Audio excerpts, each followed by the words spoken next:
Alone, broken, over 60. Now what? That's a question nobody really prepares you for. We all grow up thinking life will follow some kind of straight line. You work hard, build a home, raise a family, and eventually settle into a quiet kind of peace. That's the picture most of us carry. That's the plan. But life doesn't care about your plans. A little over 3 years ago, closer to 4, I found myself staring at that exact question. Now what? I had a home. I had a life. I had people. And then, one by one, it all disappeared. I lost my wife in a car accident, just like that. One moment she was there, the next moment she wasn't. No warning, no time to prepare, no time to say anything more than what had already been said.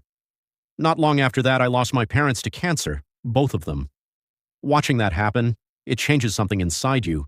It wears you down in ways that are hard to explain. Suddenly, I wasn't just grieving one loss, I was carrying the weight of many. And then came the silence. No voices in the house, no conversations, no shared meals, just empty rooms and memories echoing off the walls. That big home that once felt full of life. It started to feel like a burden. Because here's the truth nobody talks about. When the people are gone, the things don't mean the same anymore. The financial reality. Hits emotionally, I was already struggling, but financially, that's where things started getting real. My income didn't change. That was the problem. Because while my income stayed the same, everything else went up. Property taxes increased, utilities went up, maintenance costs didn't stop. The house still needed repairs, the bills kept coming. And I remember sitting there one day staring at the numbers, doing the math over and over again. And the math just didn't work. No matter how I arranged it, no matter how I cut it, the math didn't math. That's when it hit me. I couldn't hold on to this life anymore. The first step, letting go. At first, I did what most people do. I avoided it. I sat in my misery. I felt sorry for myself.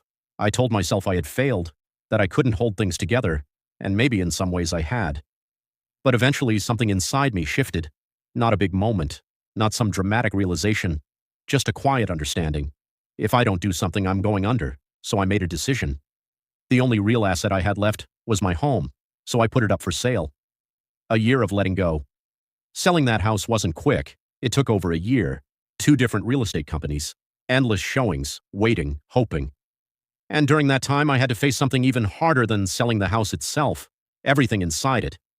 See, it wasn't just my belongings. I had my wife's things, my parents' things, my sister's belongings, my brother-in-law's memories, decades of life, all sitting in one place, a garage full of tools, equipment, vehicles, drawers filled with things I hadn't looked at in years, and every single item had a story attached to it, every single one, the mountain of memories. Standing there, looking at it all, it felt impossible. Where do you even start? What do you keep? What do you let go? What matters? What doesn't? But I knew one thing. I couldn't take all of it with me. So I did the only thing I could do. I got organized. I made an inventory. And then I started letting go, selling everything. When I say everything, I mean everything.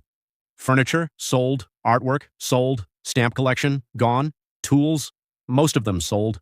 Vehicles, gone. Anything that had value, anything that could turn into money.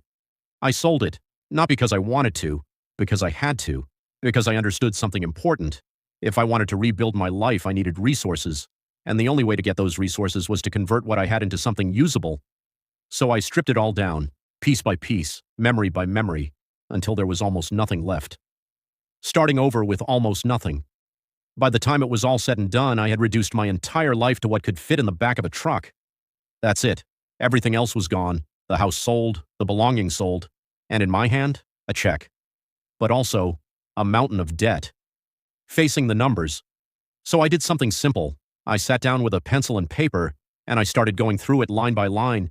Who did I owe? How much? What could I pay off? And I made a decision right then.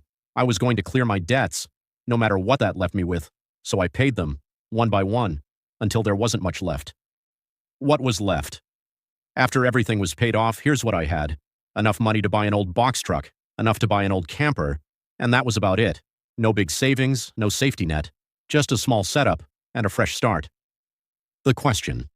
Again, where do you go? Now came the next big question.